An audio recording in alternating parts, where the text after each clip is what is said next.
نضر الله وجوها لم تزل مثل السحاب. الحمد لله رب العالمين والصلاة والسلام على سيد المرسلين وعلى آله وصحبه أجمعين. اما بعد، ہم کتاب البیوع کے متن کا آغاز کر رہے ہیں۔ پہلے ہم عبارت کا ترجمہ سمجھیں گے، بعدہ اس سے متعلق امور پر کلام ہوگا انشاءاللہ۔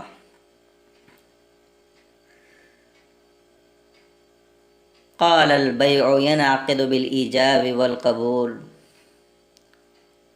قال البیع ينعقد بالإیجاب والقبول۔ بیع ایجاب و قبول کے ساتھ منعقد ہوتی ہیں۔ بیع ایجاب و قبول کے ساتھ منعقد ہوتی ہے۔ اذا کانا بلفظ الماضی، اذا کانا بلفظ الماضی، جبکہ ماضی کے دو لفظوں سے ہو۔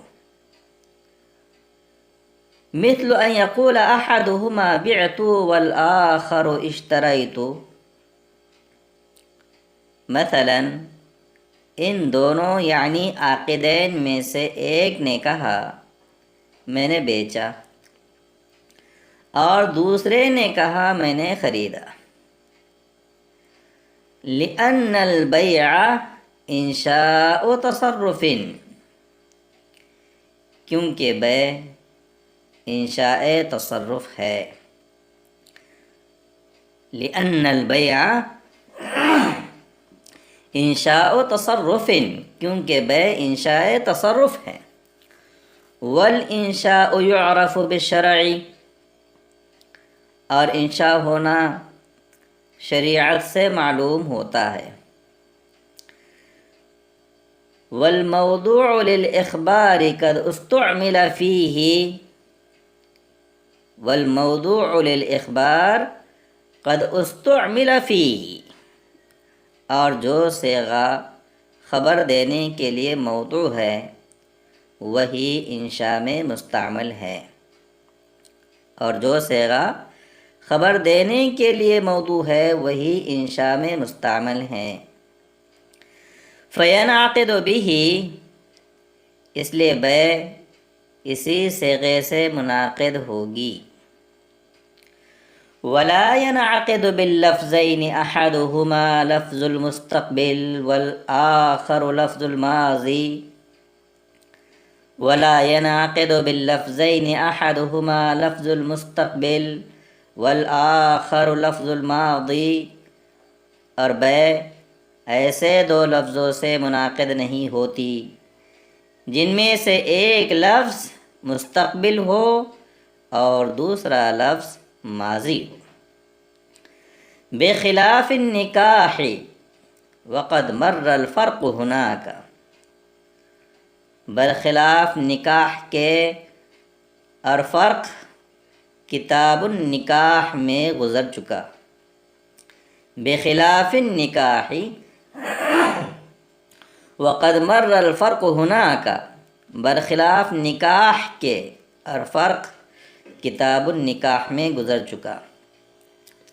وقوله رضیت بکذا او اعطیتک بکذا او خذه بکذا فی معنی قوله بعت واشتریت، وقوله رضیت بکذا او اعطیتک بکذا او خذه بکذا فی معنی قوله بعت واشتریت لأنه یؤدی معناه، اور قائل کا قول رضیت بکذا، میں اتنے داموں کے عوض راضی ہوا، یا اعطیتک بکذا، میں نے اتنے داموں کے عوض تجھے دے دیا، یا خذہ بکذا، تو اتنے داموں میں اس کو لے لے۔ اس کے قول بعت و اشتریت کے معنی میں ہیں، کیونکہ اس سے یہی معنی حاصل ہوتے ہیں۔ والمعنی هو المعتبر فی هذه العقود، اور ان عقود میں معنی ہی معتبر ہیں۔ ولہذا ينعقد بالتعاطی فی النفیس والخسیس، ولہذا ينعقد بالتعاطی فی النفیس والخسیس وهو الصحیح لتحقق المرادات، اور اسی وجہ سے تعاطی کے ساتھ بیع منعقد ہو جاتی ہے، خواہ مبیع نفیس ہو یا خسیس ہو، یہی صحیح ہے کیونکہ باہمی رضامندی پائی گئی۔ طلبہ عزیز، یہ عبارت کا ترجمہ ہوا۔ اب اس عبارت سے جو چیزیں سمجھنی ہیں اسے ذرا غور سے سنیے۔ صاحب کتاب نے عبارت میں فرمایا البیع ینعقد، بیع منعقد ہوتی ہے۔ تو ہم پہلے انعقاد کو سمجھے کہ انعقاد کسے کہتے ہیں۔ انعقاد کہتے ہیں عاقدین میں سے ایک کے کلام کا دوسرے کے کلام کے ساتھ اس طور پر متعلق ہونا کہ اس کا اثر محل میں ظاہر ہو جائے، یعنی مبیع بائع کی ملک سے خارج ہو کر مشتری کی ملک میں داخل ہو جائے، یعنی مبیع بائع کی ملک سے خارج ہو کر مشتری کی ملک میں داخل ہو جائے۔ آگے صاحب کتاب فرماتے ہیں بالایجاب والقبول، بیع منعقد ہوتی ہے ایجاب اور قبول سے۔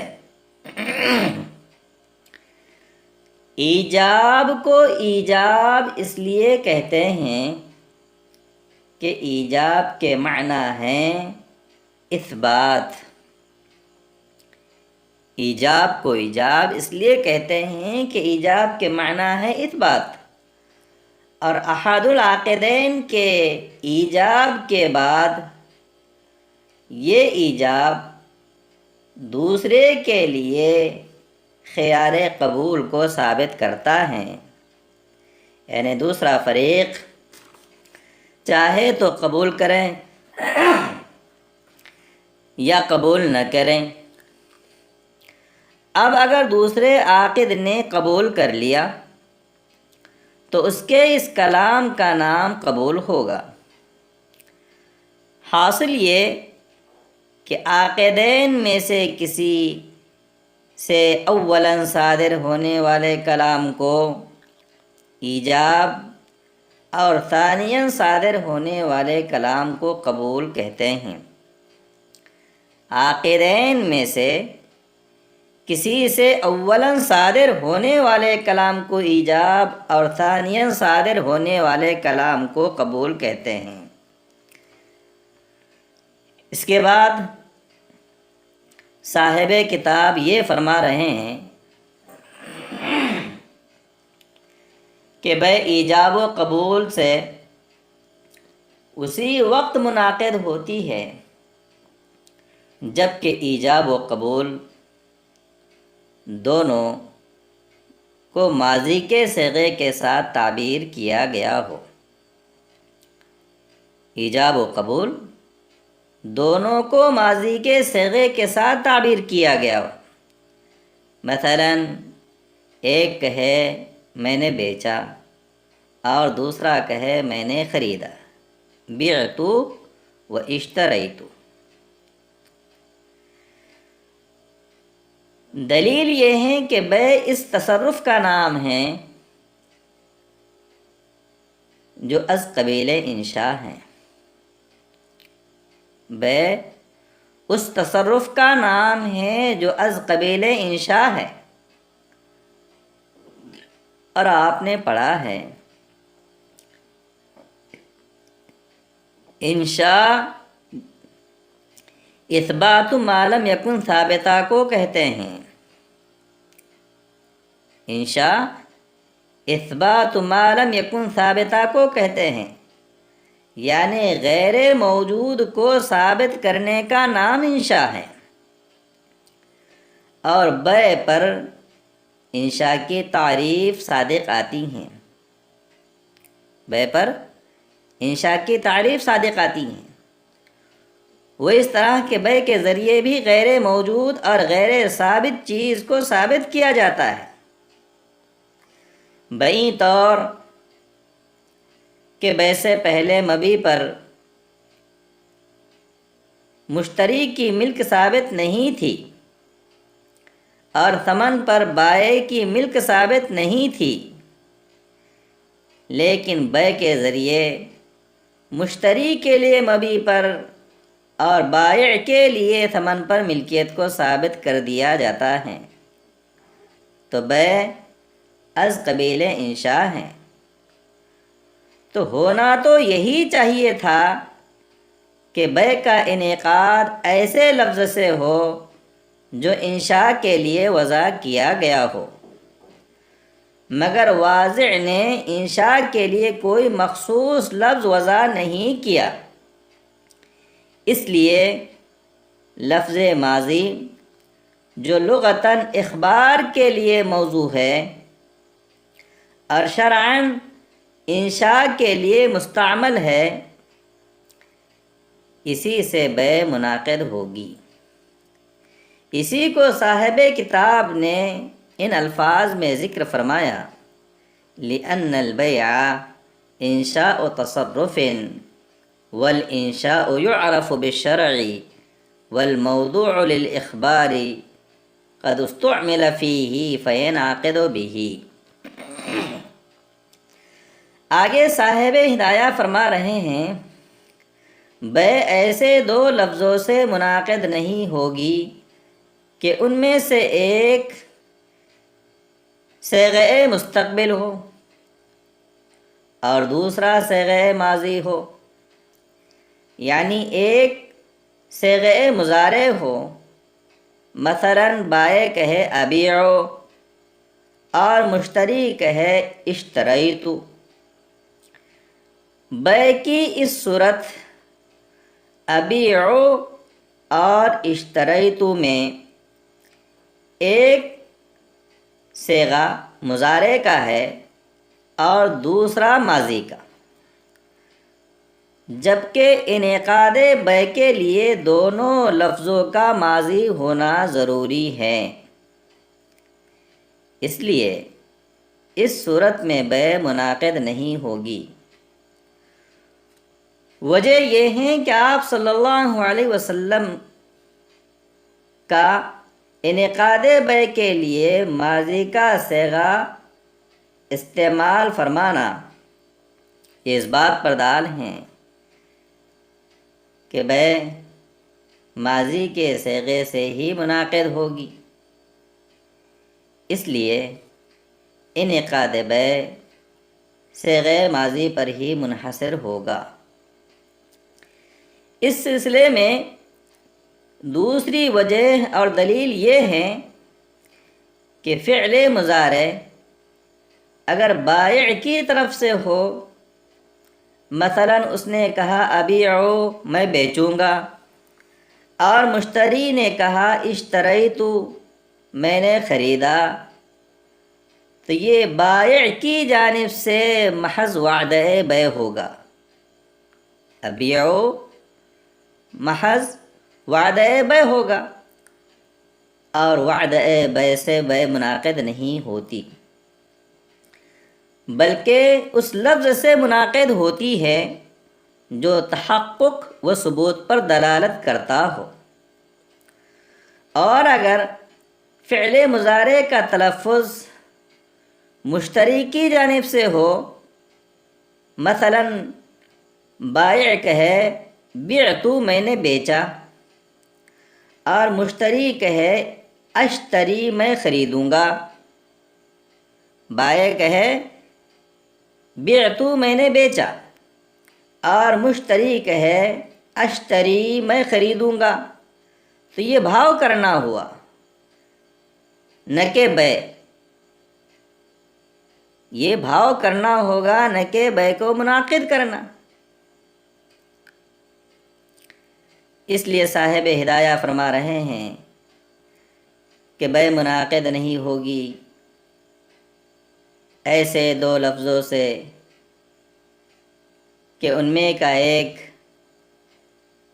صیغہ مستقبل ہو اور دوسرا صیغہ ماضی۔ البتہ ہمارے اس قول پر یہ اعتراض وارد ہو سکتا ہے کہ فعل مضارع جس طرح مستقبل کے لیے آتا ہے،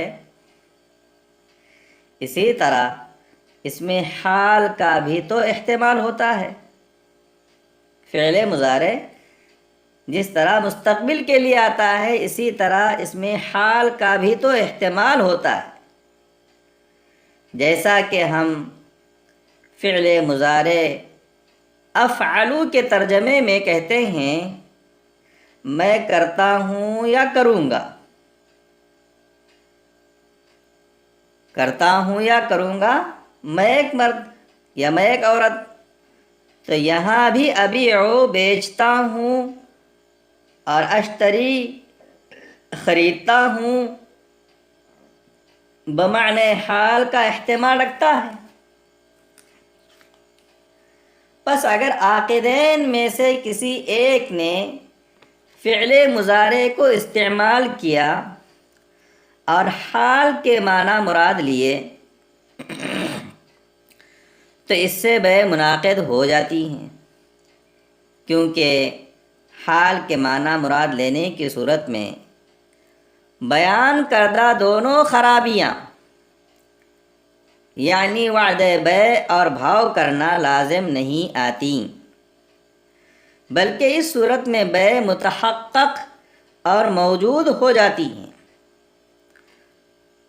تو اس اعتراض کا جواب یہ ہے کہ عبارت میں لفظ مستقبل کو ذکر کیا گیا